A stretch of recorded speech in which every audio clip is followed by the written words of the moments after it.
Доброе утро, дорогие телезрители. Якутия-24, НВК, Саха. Вновь мы с вами это утро встречаем на календаре 10 января. Для многих это первый рабочий день в новом наступившем 2022 году. И мы рады несказанно тому, что вы с нами это утро встречаете.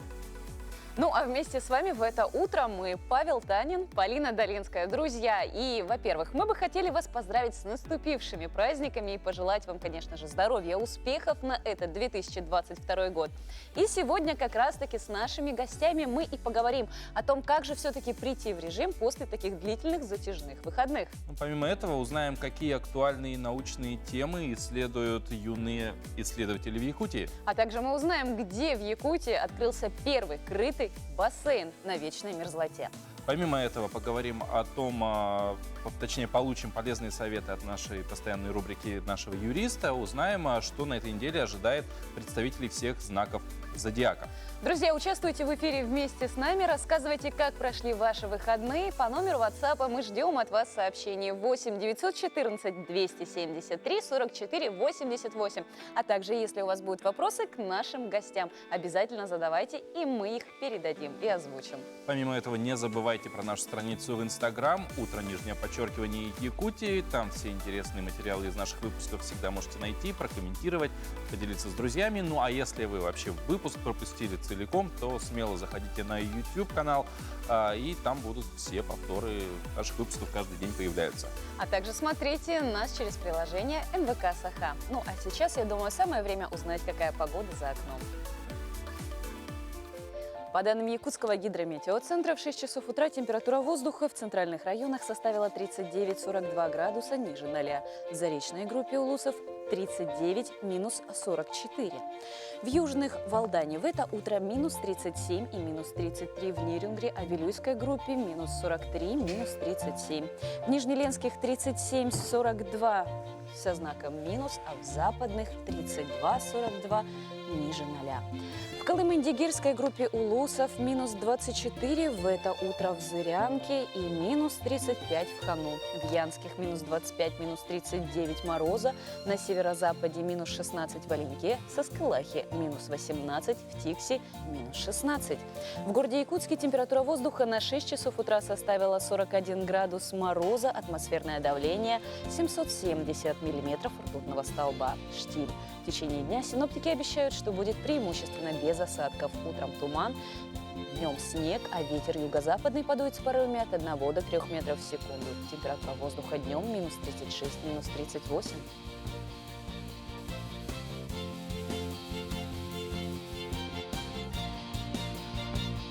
Я думаю, для жителей столицы приятная, конечно, новость начинать первую рабочую неделю с такой температуры. Приятной, теплее 40 градусов мороза в январе. Это приятно. Да, друзья, это действительно очень приятный бонус в этом году. Ну, кстати, Паша, вот у меня к тебе такой вопрос. Ты любишь шоколад? В холодную погоду, особенно с чаем. Ну, вообще, да, шоколад я люблю, но, в принципе, есть же разные разновидности. Есть горький, темный и так далее. Я люблю молочный шоколад. А ты знаешь, что, кстати, раньше горький шоколад, ну и вообще шоколад, его считали признаком богатства, его считали именно как раз-таки достатком и роскошью, ведь с давних времен его еще называли черным золотом. Тому есть простое объяснение. Достаточно длительное время какао, основа шоколада, выращивался в небольшом объеме. Соответственно, плитку горького черного шоколада могли себе позволить лишь состоятельные люди. Горький шоколад, или как некоторые его называют, черный шоколад, имеет самый сбалансированный вкус и максимальную полезность для организма.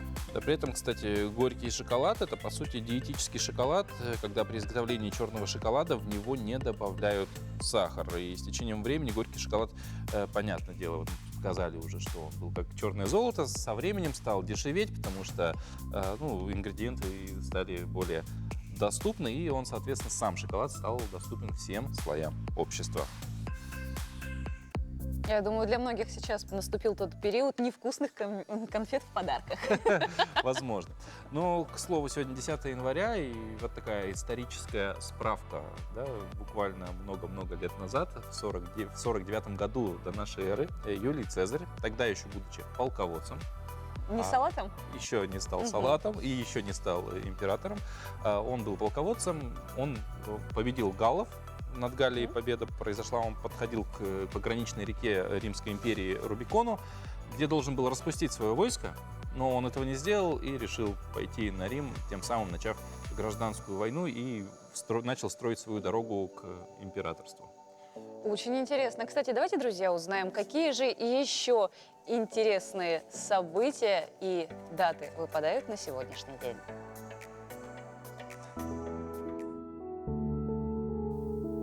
На календаре 10 января. Сегодня отмечают святки. День инженера-механика ВМФ. День горького шоколада. День благодарности комнатным растениям. День своеобразных людей. День без глютена. День уборки со своего стола. По народному календарю в этот день продолжаются рождественские гуляния и святочные гадания. На Руси с этого дня начинался период свадеб. Окончание поста означало, что можно кушать мясо и накрывать щедрые праздничные столы. Люди верят, что загаданные желания в этот день непременно исполнятся. Для этого проводят специальные ритуалы. В домочадцев в день запрещается ругаться и выяснять отношения. В Лондоне запущена первая в мире линия метрополитена протяженностью более 3,5 километров. Образование Саратовской и Сталинградской областей в составе РСФСР. В этот день состоялся первый пассажирский полет на реактивном самолете. Вышла первая передача «Что, где, когда». Первый выход в свет Википедия как части Нупедия. Через 5 дней Википедия становится самостоятельным сайтом. В Российской Федерации введен новый вид уголовного наказания – домашний арест. В этот день родились Мишель Ней, один из наиболее известных маршалов Франции времен Наполеона. Алексей Толстой, русский писатель и публицист. Аркадий Трусов, актер театра и кино, заслуженный артист РСФСР. Натан Рахлин, советский дирижер, народный артист СССР. Роберт Вильсон, американский астроном, физик, лауреат Нобелевской премии по физике. Валентина Теличкина, советская и российская актриса театра и кино, народная артистка России. Борис Войцеховский, советский и российский актер и режиссер. Именины сегодня отмечают Симон, Петр, Николай, Леонид, Игнат, Ефим, Аркадий, Александр, Агата. Пенсионер из Севастополя Виктор Кошельников собрал робота, который способен танцевать, рассказывать шутки и воспроизводить написанную создателем музыку. Все он это делает в довольно уникальной манере. По словам пенсионера, история робота по имени Роба взяла свое начало, когда Кошельников попытался привить своим племянникам любовь к программированию. Пенсионер робота собрал сам, однако программу для Роба написал племянник Олег, который сейчас работает по специальности в Канаде. Внутренний каркас робота состоит из металлических профилей, внешний из листов профиля ПВХ, созданных сложной технологией вакуумного формования. Внутренние составляющие, по словам Кошельникова, все импортные. Там установлены мини-компьютер и сервопривод. Роба работает от сети, он может петь, рассказывать шутки под фонограмму, шевелить руками, пальцами, головой, челюстью и зрачками. А музыку для Роба Виктор написал сам, чтобы не нарушать авторские права. Кошельников сообщил, что изначально планировал применить робота в рекламных целях, чтобы развлекать людей и рекламировать товар в супермаркетах. Сейчас создатель решил отказаться от этой идеи. Теперь Виктор надеется, что для роба найдется место в музее или под светом софитов. Ну, история начиналась очень давно в мыслях. У меня мои племянники собирались заниматься программированием. Вот. И я, чтобы как бы стимулировать их работу в этом направлении, обучения, обещал им, что мы будем делать роботы. Вот. Ну, пришло время, и сказали: дядя, а где же роботы? Мы уже научились программировать. Вот. Ну и в 2013 году начался этот процесс. Он начался как хобби, он и закончился как хобби, поэтому длился он аж до 2018 года, 5 лет, очень долго. А юные исследователи Якутии пойдут еще дальше. Они изучают наиболее глобальные темы. И в эти дни более 1700 школьников из 34 районов и городов Якутии представляют результаты своей исследовательской деятельности на республиканской научной конференции конкурсе «Шаг в будущее». Учащиеся с 5 по 11 класс презентуют свои проекты в 35 секциях и подсекциях различной научной направленности. И вот об этом мы сегодня подробнее поговорим с нашими гостями. Это ректор Малой академии наук Республики Саха-Якутия, кандидат педагогических наук Василий Павлов и ученик 11 класса Международной арктической школы Василий Пермяков. Доброе утро. Доброе утро. С наступившим вас, Да. с прошедшими со всеми праздниками. Вот перед тем, как мы вас встретили, мы как раз-таки рассказывали новость про робота-андроида, и у нас возник некоторый спор. Чем отличается робот от андроида? Это одно и то же или Просто это... до появления платформы Android как операционной системы, андроидами также вот робототехнические какие-то Да. Ну, как вы знаете, термин-то появился еще 30-е годы, это придумано Чапиком. И он просто означает механическую тему, которая присоединена с определенными, значит, программой, которая исполняет, дает команды для исполнения определенных очень ограниченных функций.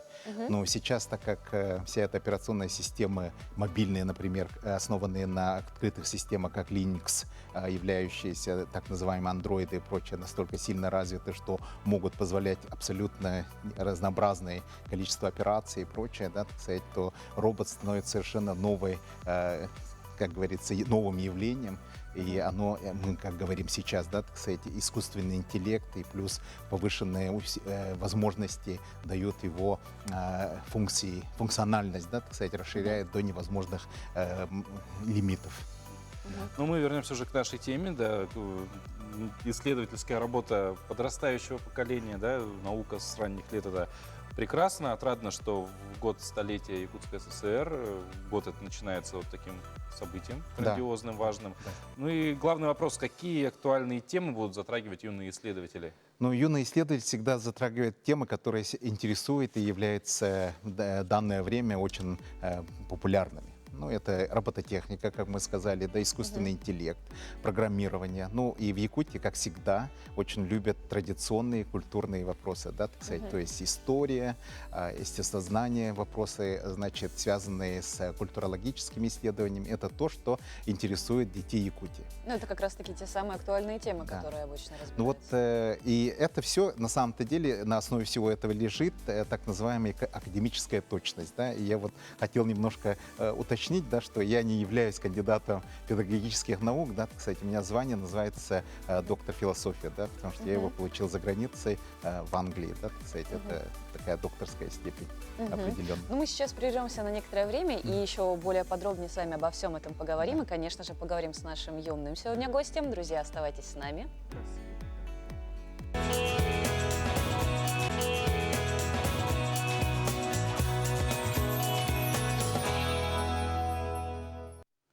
Ну что, друзья, доброе утро. Мы продолжаем наш эфир. И буквально до того, как мы чуть на паузу прервались, мы как раз-таки разговаривали с нашими гостями. Тема сегодняшнего нашего эфира – это, конечно же, начало научно-практической конференции конкурса «Шаг в будущее».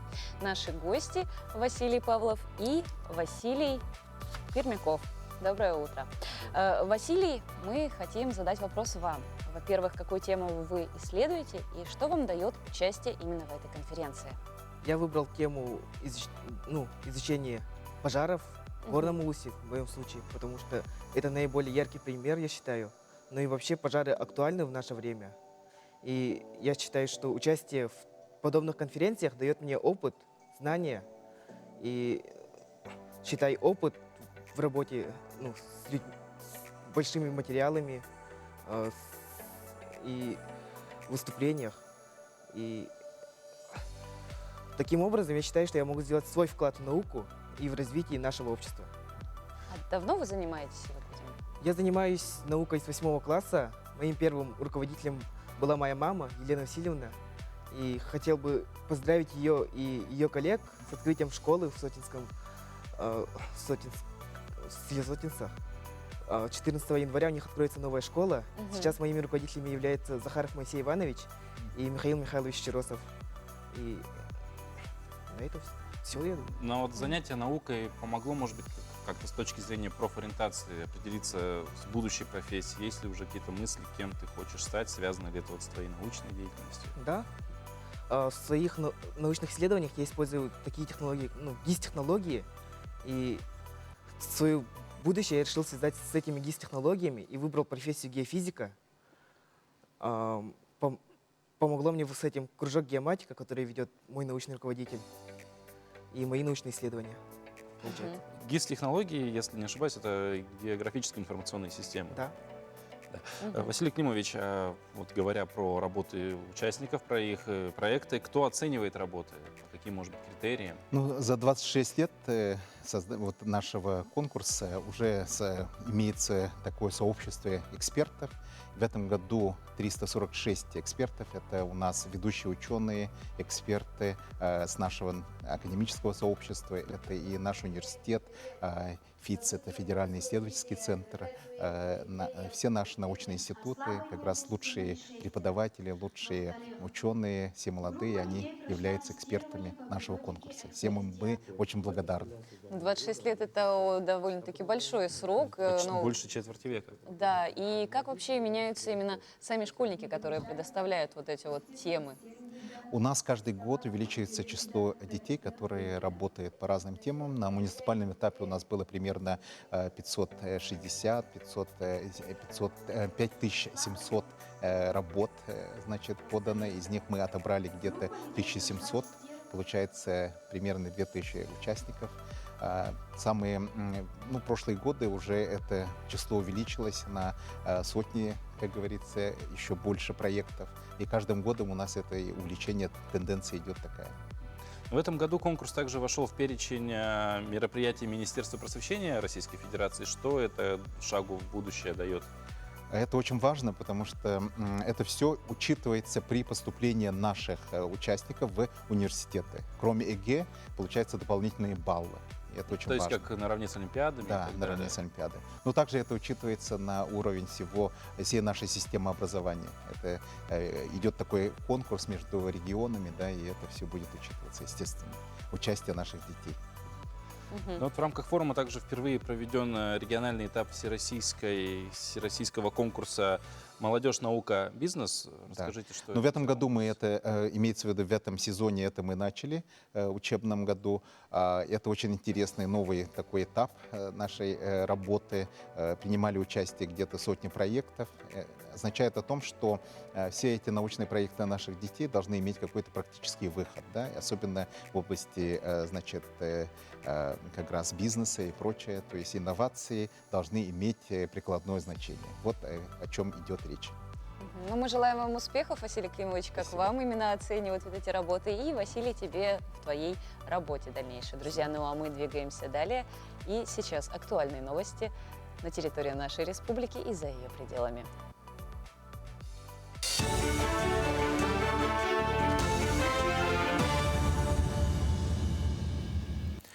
Это Якутия-24, утренний блок новостей, в студии Влад Давыдов. 37 пьяных водителей задержали столичные полицейские в новогодние праздники. 5 из них не имели водительского удостоверения, а 4 сели за руль повторно в состоянии опьянения. ГИБДД напоминает, что соблюдение правил дорожного движения – это основное условие безопасности. Инспекторами дорожно-патрульной службы во время усиленного варианта несения службы было задержано и отстранено от права управления 37 водителей, управляющих транспортными средствами в состоянии алкогольного опьянения. Из них 5 водителей не имели водительского удостоверения, и также 4 человека отказались от прохождения медосвидетельствования. Ну и также 4 человека уже сели за руль повторно. Праздничные выходные у нас закончились, и эта неделя у нас предвещает, опять же, более-менее благоприятную погоду, но все равно не стоит забывать соблюдать безопасную скорость движения и также дистанцию до впереди идущих транспортных средств. Ну и не делать резких маневров и торможения. Выписка первого ребенка, родившегося к столетию якутской автономии, прошла в Сунтарском районе. В семье Семеновых из Жарханского наслега 4-м ребенком родилась девочка. Родителям вручили сертификат, инициированный главой Якутии Айсеном Николаевым «Дети столетия» с целевым капиталом в размере 100 тысяч рублей, а также поздравительное письмо главы района и памятный подарок. По информации Минарктики Якутии, финансирование государственной программы развития арктической зоны республики и коренных малочисленных народов Севера республики на 2022 год составляет 1 миллиард рублей. Это в 4 раза выше уровня 2021 года. Из этой суммы 350 миллионов рублей – это средства федерального бюджета, а 686 миллионов рублей – бюджет республики. Они будут направлены на мероприятия по господдержке завоза продовольственных грузов в арктические районы, организации производства кисломолочной продукции из восстановленного молока, на укрепление материально-технической базы объектов здравоохранения. В Якутске проводили очередную группу курсантов, прошедших обучение по горно-техническим специальностям. На этот раз в кратчайшие сроки были отобраны по критериям компании и обучены 33 человека из разных районов республики. При принятии на работу курсанты должны доказать профпригодность на практике. Что касается требований работодателей, то нужно, чтобы у соискателей были профессия, опыт работы и несудимость. Ну а в целом, по данным по программе «Местные кадры в промышленность», до 2024 года должно быть трудоустроено на предприятие промышленности не менее 27 тысяч человек. Все молодые люди прошли обучение, в том числе в рамках проекта, национального проекта «Демография» и в рамках нашей государственной программы содействия занятости населения. Набор у нас ведется постоянно. Сегодня также в соцсетях мы разместим все телефоны и Инстаграм, ссылки, куда можно обратиться всем желающим для трудоустройства. Кроме этого, центры занятости населения у нас присутствуют в каждом улусе районе республики, и мы точно так же ведем подбор необходимых работников. В декабре у нас было 11,5 тысяч открытых вакансий. Средняя заработная плата по вакансиям 49,5 тысяч рублей, максимальная до 280 тысяч. Пока все к этому часу. Далее слово коллегам.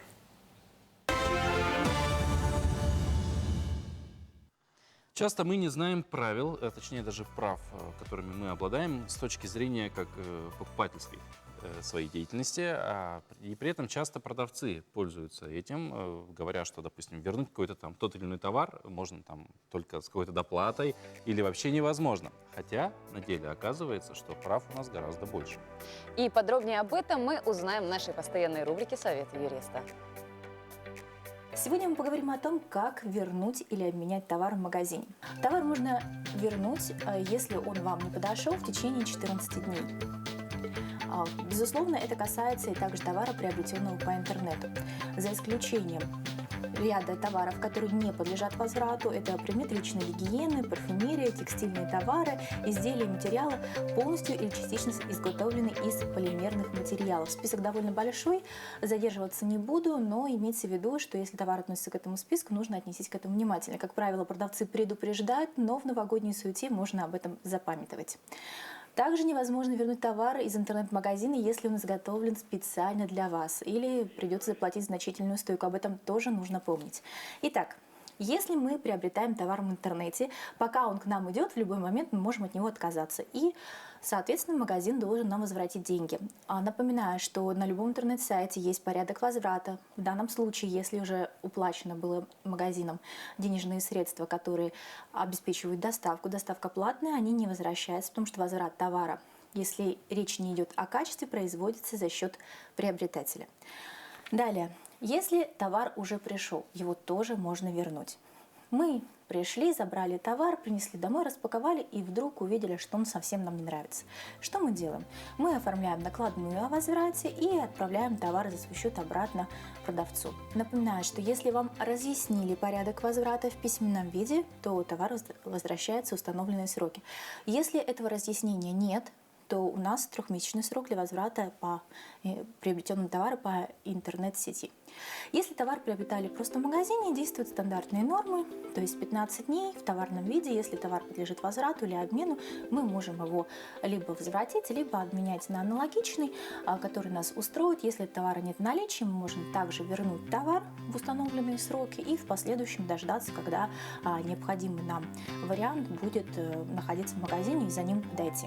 Если речь идет о товарах ненадлежащего качества, здесь нужно помнить, что если это сложная техника, телефоны, планшеты, обязательно нужно очень внимательно относиться к разъяснениям, потому что если вам изначально разъяснили, что есть какие-то недостатки у этой модели, вам все это проговорили, то, к сожалению, заявить о том, что это техническая неисправность, вы уже не можете. Поэтому внимательно слушайте, какой, возможно, уцененный товар имеет какие-то дефекты. Замечу, что если речь идет о неполадках, которые могли возникнуть, скажем так, в ходе повреждения, речь идет об экспертизе. То есть сразу обменять товар до экспертизы не получится. То есть сначала мы заявляем о том, что есть недостатки, говорим, что они возникли не по нашей вине, просим либо вернуть денежные средства, либо произвести замену. Если с нами продавец не согласен, производится экспертиза, по ее результатам уже происходит обмен и возврат. Поэтому будьте внимательны, не торопитесь с выбором, приобретайте только самое хорошее для себя и для своих родных и близких. А в Шерегеше прошел масштабный праздник. В секторе Е состоялся большой спуск в костюмах Деда Мороза, Снегурочки и тигров. Гостей также ждали веселые забавы, масштабный хоровод, хорошая музыка и розыгрыш призов. Шерегеш – это популярный горнолыжный российский курорт, расположенный в Кемеровской области. Регулярно там проходят массовые спуски в карнавальных костюмах.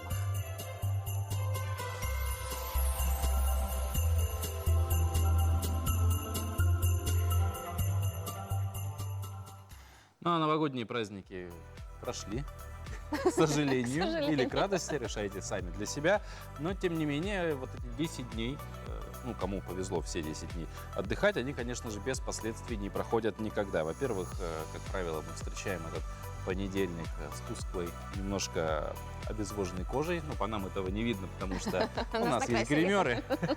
Нас накрасили. Да, тем не менее, сбившийся режим дня, пара-тройка, возможно, лишних килограмм, все это последствия праздника. Да, друзья, и о том, как быстрее прийти в чувство, мы можем много об этом разговаривать. Кто-то предлагает для начала восстановить питьевой баланс, кто-то предлагает именно ограничить количество употребляемых углеводов, либо можно пойти заняться спортом в спортзале, либо, может быть, в бассейне. В районном центре Кобяйского улуса достаточно социальных объектов, где можно провести досуг. Среди них большой популярностью пользуется плавательный бассейн в спорткомплексе «Атлантида». 5 лет назад здание полностью отремонтировали. Бассейн площадью 25 на 10 метров имеет 3 дорожки. Вода у нас фильтруется круглые сутки, немецкое оборудование, и меняем его полгода один раз. Ну, год можно сказать. Вода подогревается по теплообменникам от системы отопления. С утра до вечера в бассейне полно посетителей. В первой половине дня ходят дети. Взрослое население в основном приходит после работы. Посетителей сопровождают инструкторы. Екатерина Пенник в неделю минимум 3 раза обязательно плавает. К этому приучает и своих детей. Мы любим ходить в бассейн чаще всего. Я с ребенком хожу, бывает, что я одна, потому что он в школе бывает. Вот.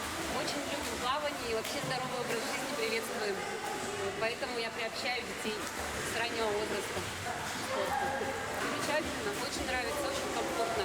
Вода хорошая, что радует, не холодно. Раздевалки, душевые, вообще все очень хорошо. Молодцы наши ребята, сделали хорошо для нас.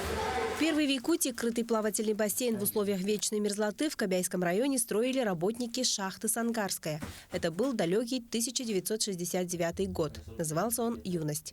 Спустя 20 лет бассейн был построен в каменном варианте с пристроем в 2 этажа. А в 1991 году спортивный комплекс по инициативе жителей поселка был переименован и получил новое имя – «Атлантида». Плавательный бассейн, вообще чудо в нашем улусе. Немного из истории, что это самый первый плавательный бассейн в Якутии. Вот. И то, что он до сих пор существует и улучшается из года в год, это очень большая заслуга руководства и непосредственно персонала этого спортивного комплекса. Также в спорткомплексе работает тренажерный зал, помещение для занятий настольным теннисом и другими видами спорта. Все условия есть, конечно. Еще бы его подрасширить, потому что, помню, еще до пандемии народу очень много ходило, и даже не хватало места. Но сейчас, как пандемия, народу поменьше, конечно, да, ходит со всеми условиями. И как бы нормально. Косметический и текущий ремонт у нас проводится ежегодно, благодаря администрации улуса. И капитальный ремонт мы тоже проводим раз в 5 лет. Ну и еще в 2015-2016 году мы провели еще большую реконструкцию. поставили фильтра, очистные сооружения, провели полностью везде модернизацию в здании. И сейчас у нас, можно сказать, жизнь кипит, спортивная жизнь кипит в Сангаре.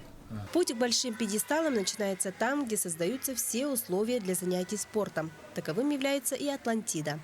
Оксана Устинова, Иван Яковлев, Григорий Николаев, Якутск, Сангар. Ну, собственно, да, мы уже сказали, что новогодние праздники прошли. По нам. Без последствий они никогда не обходятся. Нормально, я думаю, это нормальное явление. Мы 10 дней отдохнули после года труда. Конечно, ты представь, сколько столы-то какие у нас были накрыты, сколько оливье, сколько майонеза. Ну и когда мы вышли в первый рабочий день, не все выглядят лучшим образом. У кого-то и недосып, потому что режим сбился, у кого-то и обезвоживание, потому что все-таки, ну, до какой воды там все равно, скорее всего, дома уже... А многие первый стакан воды в новом году выпивают как раз 10 января. 5-го это еще слабаки, мне кажется. Давайте, друзья, с вами теперь поговорим о том, как быстро нам прийти в форму. В этом нам поможет наша гостья Инесса Инфинити. Доброе утро. Доброе утро. Я благодарю за приглашение, особенно в первый рабочий день января. Это прекрасно, это я готовилась к нему. Вот. Но я думаю, что наши дорогие якутяне уже давно написали свои цели, желания, мечты, планы, и они с удовольствием ждали этот день, чтобы приступить к реализации. Фитнес-центры начали уже активно вести работу, поэтому я думаю, что у наших дорогих якутян нет проблем с восстановлением своего ритма, биоритма, и с радостью начинает Новый год, потому что он очень будет активный. Тем более сегодня 10 января, понедельник, и, возможно, это тот самый понедельник, да, с которого мы все начнем менять хотят свою жизнь. новую жизнь начать. Я уверена, все этого ждали, особенно год тигра. Но тем не менее мы отвыкли от работы, мы многие, да, как вот как наладить рабочий день, как ворваться в эту трудовую историю. Ну, самое главное, это, конечно же, наша любимая дисциплина, правильно? Дисциплина, желание что-то менять и делать первые шаги к этому. Это очень помогает. И, конечно, вдохновителей у нас сейчас очень много, благодаря нашим соцсетям. И я думаю, что у нас с этим нет проблем абсолютно. А если лень? Лень, ее можно спокойно побороть, если сделать для себя главное, что я хочу изменить в этом году, чтобы, как обычно говорят многие знаменитые люди, и книги пишут, чтобы не жалеть о том, что вы не сделали. Правильно? Ну, я думаю, главное четко поставить себе цели и двигаться на пути к их реализации. Но время – это драгоценный ресурс, поэтому сейчас мы понимаем, что в моменте нужно обязательно каждый день использовать во благо. Инесса, вы инструктор по йоге. Йога – это такой вид спорта, который, в принципе, подойдет для многих. То есть для тех, кто по каким-то причинам не может посещать спортзалы или, допустим, тягать железо. Йога – это какой-то универсальный такой вид спорта. Я настолько удивлена йогой, что она абсолютно всем подходит, независимо от профессии. Самые первые преподаватели это были мужчины, конечно же. И самое главное, что дети спокойно воспринимают ее, особенно современные дети. Также я преподаю и на гамаках. Она тоже всеми полюбилась нашими земляками, с удовольствием ждут открытий. И что хочу сказать, йога, она действительно помогает восполнить ресурс, потому что мы работаем 24/7. Я вот по вам даже знаю, какие вы молодцы, что огромная потеря энергии, то есть эмоциональное выгорание 21 века, это активное, наверное, настолько расширено во всей, наверное, планете, можно сказать, потому что эмоции, стресс.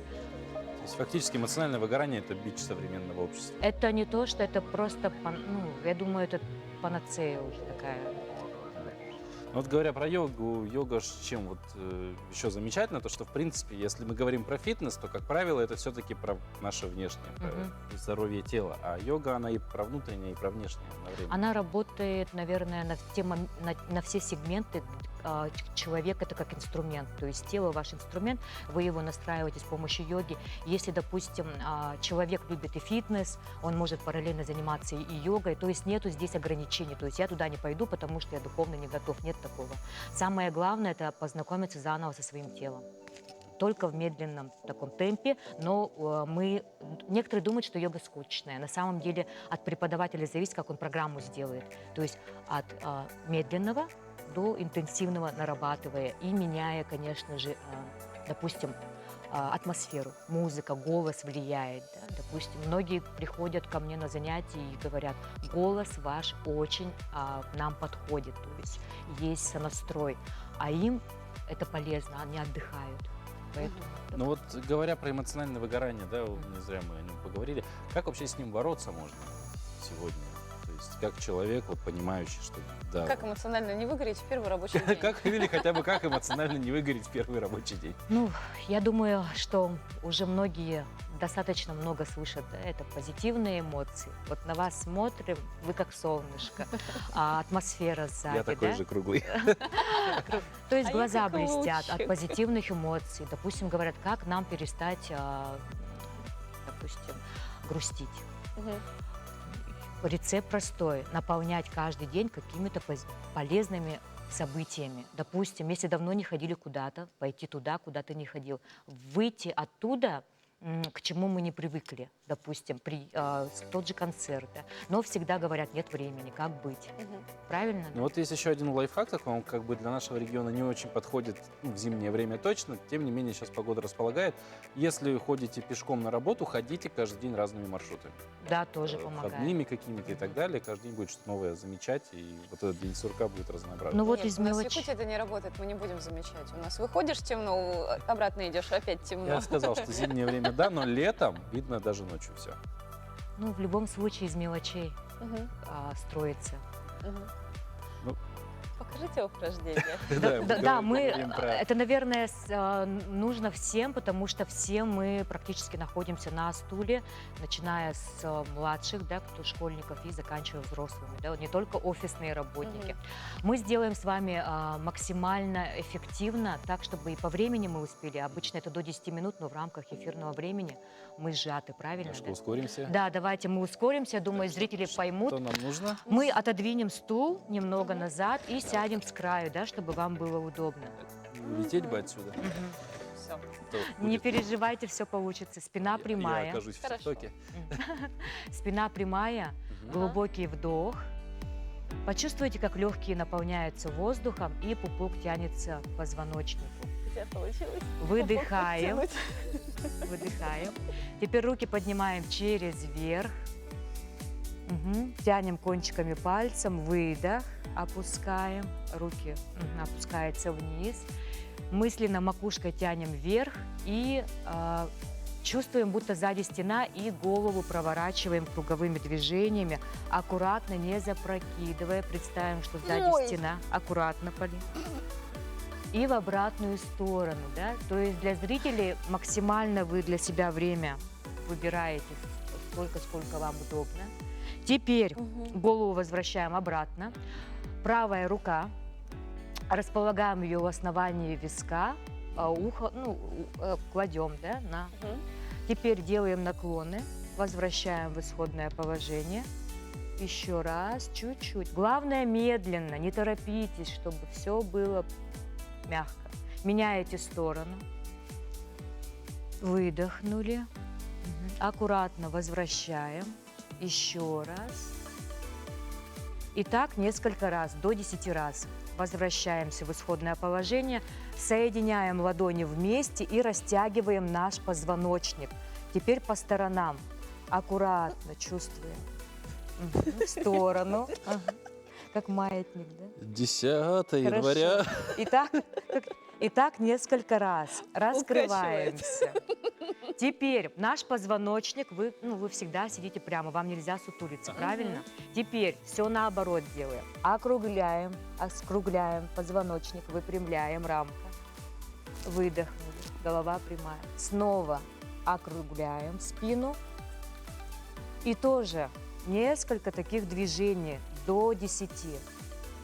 Теперь раскрываемся.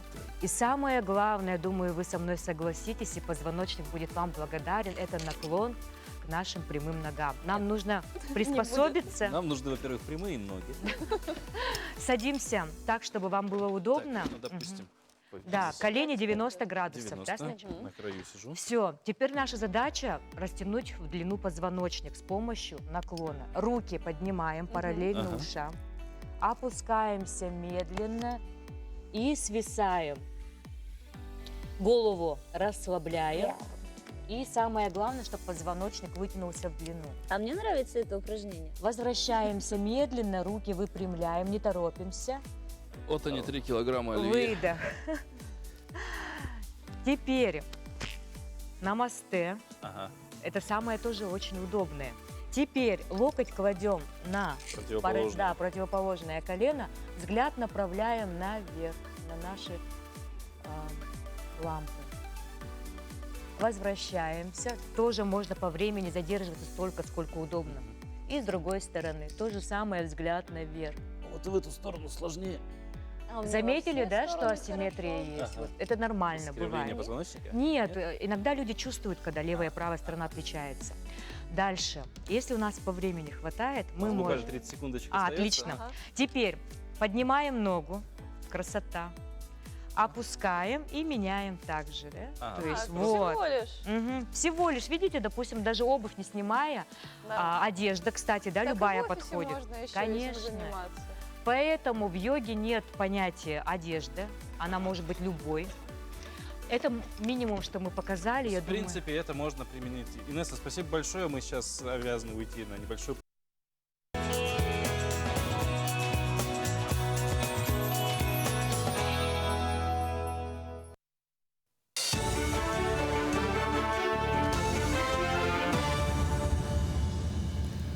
Это утренний блок новостей на Якутии-24, в студии Влад Давыдов. Сертификаты целевого капитала «Дети столетия» на торжественной выписке в роддоме в Нюрбинском районе вручили семьям, в которых в первые дни января появились на свет малыши. У Любови и Владимира Ивановых из села Малыкай 3 января родился мальчик, который стал 6-м ребенком в семье, а у Анны и Сергея Ивановых из села Антоновка 4 января родилась девочка, 4-й ребенок в семье. Якутские врачи призывают беременных пройти вакцинацию от ковида прививкой «Спутник Ви». На сегодня именно ее безопасность для беременных доказана, утверждает заведующая акушерско-физиологическим отделением перинатального центра Якутска Людмила Шек. При этом привиться можно даже тем, кто болен онкологическими заболеваниями, ВИЧ-инфекцией или туберкулезом в период ремиссии. Добавим, что медики предупреждают, что отказ беременных женщин от вакцинации может стать причиной угрозы жизни и здоровью не только матери, но и ребенка. Это, конечно, не частое, да, но тем не менее есть случаи заражения новорожденных именно вертикальным путем. Мы рекомендуем все-таки прививаться либо планово до планируемой беременности, либо вот после того, как они узнали, что беременны, после 12 недель уже такого большого риска нет. По информации Минарктики Якутии, финансирование госпрограммы развития арктической зоны республики и коренных малочисленных народов Севера республики на 2022 год составляет 1 миллиард рублей. Это в 4 раза выше уровня 2021 года. Из этой суммы 350 миллионов – это средства федерального бюджета, а 686 миллионов рублей – бюджет Якутии. Эти деньги будут направлены на мероприятия по господдержке завоза продовольственных грузов в арктические районы, организации производства кисломолочной продукции из восстановленного молока, на укрепление материально-технической базы объектов здравоохранения и на многое другое. Граждане, которые ведут личное подсобное хозяйство и официально зарегистрированы как самозанятые, получат доступ к господдержке. С этой помощью самозанятые владельцы подсобных хозяйств будут способствовать наращиванию производства овощей, мяса, молока, а на рынке увеличится объем продукции отечественного производства. Напомним, что в столице действует более 400 торговых точек, в которых представлено порядка 15 тысяч наименований разных видов продукции. В их числе большим спросом пользуется продукция из свежего молока. Будет выделено 214 миллионов рублей на заготовку 4 вида продукции. Это мясо, на картофель, овощи и зерно. То есть на сегодняшний день идет подготовительная работа по определению заготовителей по всем направлениям. В 35 заготовителях, в 19 районах, муниципальных районах. Повышаются требования по качеству производимой продукции.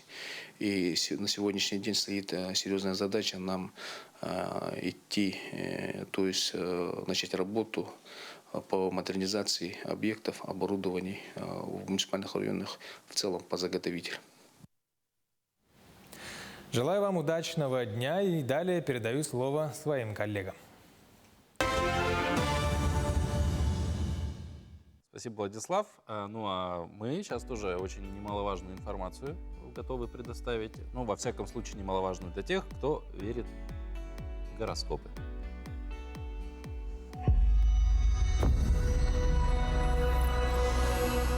Овны, этот период порадует вас. У представителей вашего знака еще и идеи интересные возникнут. Не ждите с моря погоды, а скорее воплощайте планы в жизнь. Деловые партнеры в эту неделю настроены на общение и без конца подбрасывают вам выгодные сделки.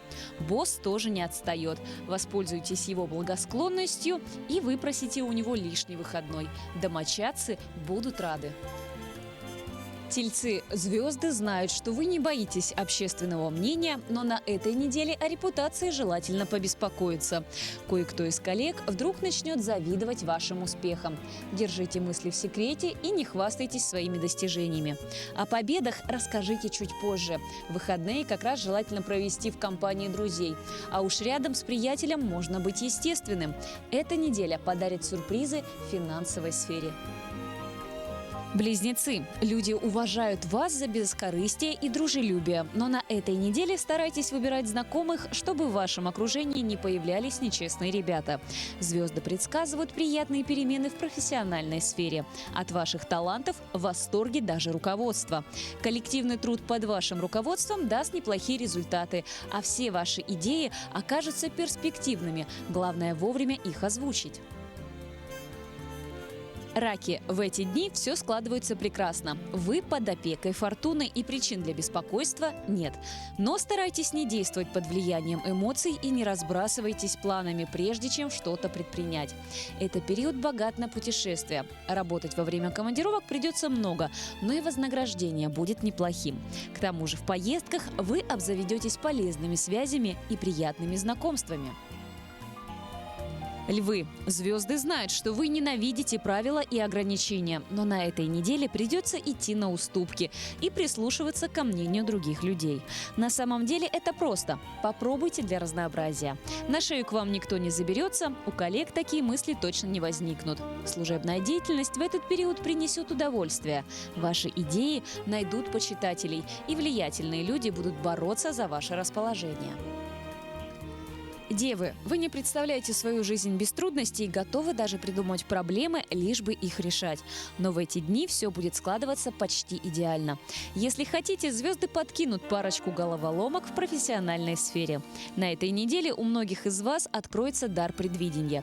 Но ясновидение пригодится в сфере личных взаимоотношений.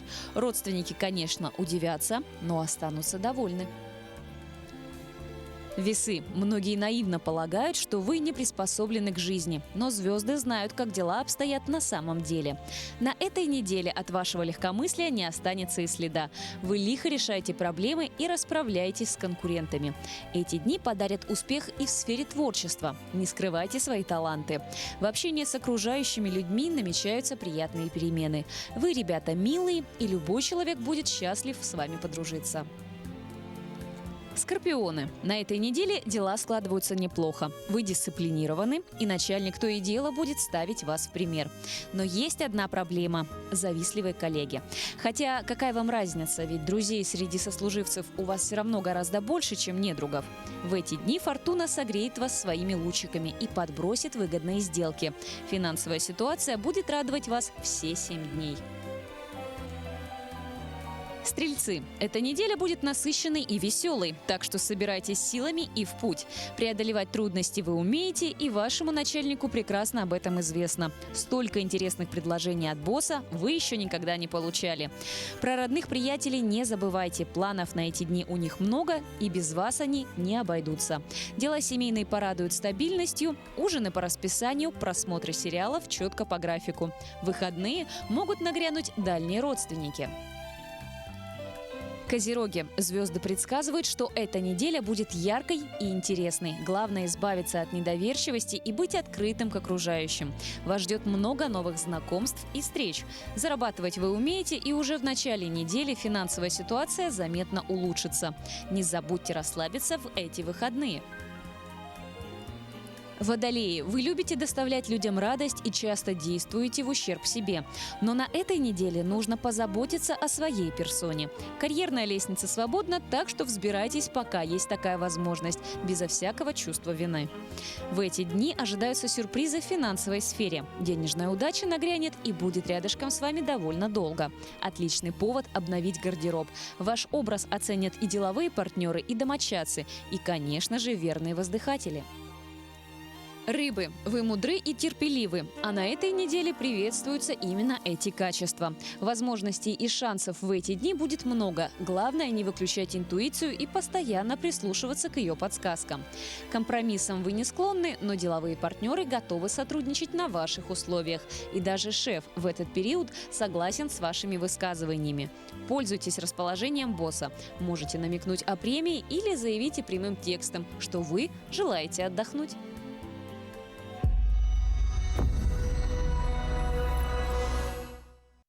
Особенно приятно, когда первый рабочий день и вообще рабочая неделя первая в этом году начинается с приятных праздников, особенно если у тебя день рождения. Здравствуйте! С первым рабочим днем Нового года пусть все будет хорошо. А дорогого любимого брата Никифорова Владислава Валерьевича, отца 2 детей, мы сердечно поздравляем с днем рождения. Желаем ему крепкого здоровья, успехов в работе, счастья в жизни, везения и удачи. Целуем, любим, родные из села Рассолода, Мигина Кангаласского улуса, сестра Антонина, зять Константин Яковлевы. Да, ну и еще одно поздравление у нас есть, и мы тоже с удовольствием его зачитаем. Доброе утро! Поздравляем любимую дочь, сестру, тетю Федорову Людмилу Егоровну с днем рождения. Желаем крепкого здоровья, любви, исполнения желаний. Мы тебя любим. Мама, папа, брат, невестка и племянники. Мы тоже к этим поздравлениям присоединяемся. Желаем всего самого лучшего. И пусть этот день подарит только радость и улыбки. Ну а мы весь эфир, который, к сожалению, подходит к концу, старались сделать так, чтобы вам с нами было комфортно, тепло, радостно. А также мы вам давали полезные советы, которые, я думаю, помогут вам в течение всей рабочей недели. Да, ну и, в принципе, попытались сделать первый рабочий день для многих. Первый рабочий день, потому что есть люди, кто, конечно же, этот год трудовой начал еще раньше, кто-то на прошлой неделе уже этим начал заниматься благим делом, трудом. Вот. Но, тем Благоустраивать человека. Благоустраивать человека. Мы постарались, да, сделать все возможное, чтобы максимально позитивно этот день вы сегодня встретили. Попытались дать максимальное количество советов, как войти в ритм, как войти в режим, как поправить свое, в конце концов, здоровье после такого долгого отдыха. И надеюсь, что у нас это получилось. На этом с вами мы, друзья, прощаемся, но только до завтра, чтобы завтра вновь сказать вам доброе утро на телеканалах Якутия-24 и МК Саха. До встречи!